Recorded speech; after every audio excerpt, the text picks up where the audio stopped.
आपकी जंगों में शरीक नहीं होंगे, बट हम आपके दोस्त अमन में रहेंगे, ये अमेरिका को हजम नहीं होगा। मैं ये बता देना चाहता हूं कि हम अमेरिकन पाकिस्तान से एग्जिट नहीं कर सकते। हमें पाकिस्तान की फौज पर नजर रखने के लिए जरूरी है कि हम पाकिस्तान के साथ एंगेज किए रखें।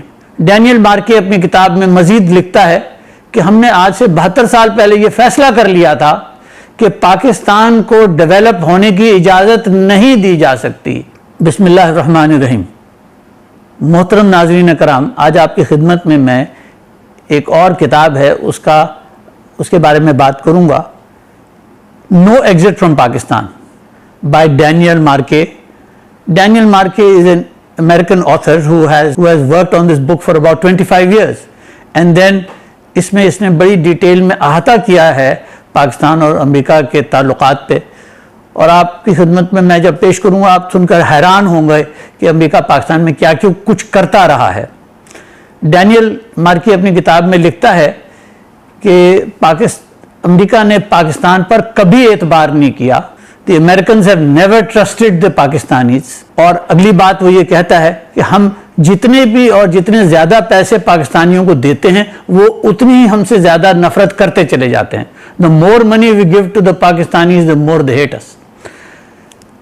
इस बात को अच्छी तरह समझ लेने के बावजूद मैं ये बता देना चाहता हूं कि हम अमेरिकन पाकिस्तान से एग्जिट नहीं कर सकते। वो 3 वजूहात बताता है कि जिसकी वजह से अमेरिका पाकिस्तान को नहीं छोड़ सकता। नंबर 1, पाकिस्तान का न्यूक्लियर और मिसाइल प्रोग्राम इतना बड़ा है और इतना एक्सटेंसिव है कि उसके ऊपर नजर रखना जरूरी है, इसलिए हमें पाकिस्तान के साथ मुसलसल एंगेज करना पड़ेगा। दूसरी बात, पाकिस्तान दुनिया का वो वाहिद मुल्क है जिसका चीन की सिविल और मिलिट्री एस्टेब्लिशमेंट दोनों से बहुत गहरे ताल्लुकात हैं, तो चीन पर नजर रखने के लिए पाकिस्तान के साथ ताल्लुकात रखना बहुत अशद जरूरी है। सुनिए, फरमाते हैं कि पाकिस्तान के पास इतनी बड़ी फौज है कि if this army decides to go rogue, ये ना सिर्फ इस रीजन को डिस्टेबलाइज कर देगी बल्कि सारी दुनिया को भी डिस्टेबलाइज कर देगी।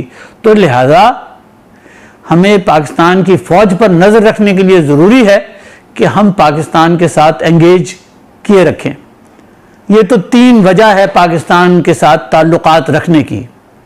डैनियल मार्के अपनी किताब में मजीद लिखता है कि हमने आज से 72 साल पहले यह फैसला कर लिया था कि पाकिस्तान को डेवलप होने की इजाजत नहीं दी जा सकती।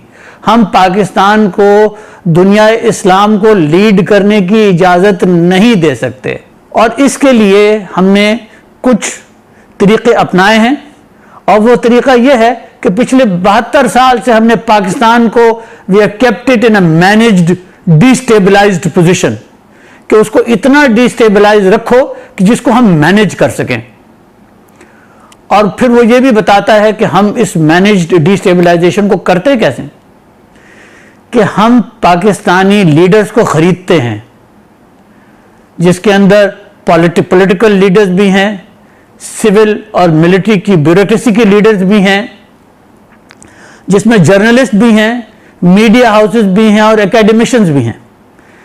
डैनियल मार्के ये किताब में लिखता है कि पाकिस्तानी लीडर्स अपने आप को बहुत थोड़ी कीमत पे बेच देते हैं, इतनी थोड़ी कीमत कि उनको कोई अमेरिका जाने का वीज़ा ही मिल जाए, या उनकी औलाद को, बेटों या बेटियों को कोई अमेरिका स्कॉलरशिप मिल जाए, और इतनी छोटी सी चीज़ के ऊपर वो पाकिस्तान के मफादात को आसानी से बेचने को तैयार हो जाते हैं। मैं अब आपकी खिदमत में ये बताना चाहता हूँ कि मैं 1980 से गवर्नमेंट ऑफ पाकिस्तान से कंटिन्यूसली डील करता हूँ, और ये बात मैंने खुद देखी है कि ये अमेरिकन हमारी सिविल सर्विसेज को भी, मिलिट्री सर्विसेज को भी किस तरीके से वहाँ के अफसरों को इस बात के लारे लप्पे देते हैं कि हम आपके बच्चों को स्कॉलरशिप दे देंगे, और किस तरीके से फिर वो बाहर पढ़ने चले जाते हैं। 4 साल के लिए तो बैचलर्स डिग्री होती है, उसके अंदर वो जो साहब जिनकी औलाद गई थी बाहर पढ़ने, वो बिक चुके होते हैं अमेरिका को, फिर उसके बाद उसने मास्टर्स करना होता है, 1-2 साल उसमें लग जाते हैं, उसके बाद ग्रीन कार्ड। तो इस तरह से ये शख्स तो अब बिक गया। तो पाकिस्तान में ये काम अमेरिका पिछले 72-73 साल से कर रहा है। सबसे पहले इन्होंने लियाकत अली खान को कत्ल करवाया और लियाकत अली खान के कत्ल का अब सारा डॉक्यूमेंट्स डिक्लासिफाई हो चुके हैं। जो इमरान खान साहब जिस रास्ते पे इस वक्त जा रहे हैं, मुझे प्राइम मिनिस्टर साहब के बारे में सख्त, उनकी हिफाजत के बारे में सख्त तशवीश है कि अमेरिका इनको भी शहीद ना करवा दे। मेरा यकीन है कि जो लाहौर का जो वाक़या पेश आया है उसके अंदर जो टारगेट था वो तो इमरान खान साहब ही थे और ये मामला अभी और आगे चलता रहेगा। मैं अपने तमाम हमवतनों से, अपने तमाम बहन भाइयों से, दोस्तों से ये कहना चाहता हूं कि नज़र रखें कि देखें अमेरिका के साथ जो अब प्राइम मिनिस्टर साहब ने पोजीशन ली है कि हम आपके साथ आपकी जंगों में शरीक नहीं होंगे, बट हम आपके दोस्त अमन में रहेंगे। ये अमेरिका को हजम नहीं होगा। अमेरिका की पिछले 100 साल की तारीख ये बताती है कि दुनिया के अगर किसी लीडर ने अमेरिका की मर्जी के हिसाब से काम नहीं किया तो उन्होंने उसको कत्ल करवाया है। ये एक नहीं है, ये बहुत सारे किस्से हैं। वो पाकिस्तान पर हर किस्म के झूठे इल्जामात लगाकर पाकिस्तान को एक बहुत मुश्किल वक्त में डाल सकते हैं।